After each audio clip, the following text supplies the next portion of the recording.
In New Britain, a grade school teacher who was placed on leave for refusing to take down a crucifix in her classroom will learn today whether or not she'll keep her job. Your reporter, Marcy Jones, is live this morning breaking down the details and everything we know about this case. Good morning. Good morning, Tracy and Roger. Well, this matter is starting to gain some national attention. Should a beloved 10-year teacher be able to display her crucifix near her desk, or is it unlawfully pushing religious beliefs onto students? That's the big question here. Marisol Arroyo-Castro has taught in Connecticut public schools for more than 3 decades, and for the last 10 years, a crucifix has hung by her desk.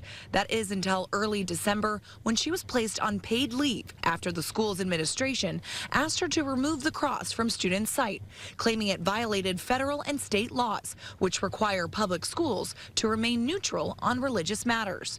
New Britain's superintendent released a statement on the matter, saying in part, quote, "We will not allow any teacher to use their position of authority to impose their personal religious beliefs or infringe on the civil rights of our students." The school district claims it's received complaints from students and staff that her teaching is influenced by her Catholic faith.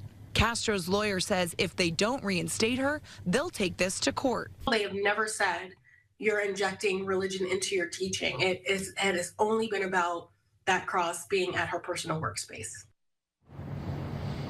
The New Britain School Committee is expected to meet today and decide whether or not Castro will be terminated. Make sure you stay with us all day long for the latest updates. Your reporter in New Britain, Marcy Jones, Channel 3 Eyewitness News. All right.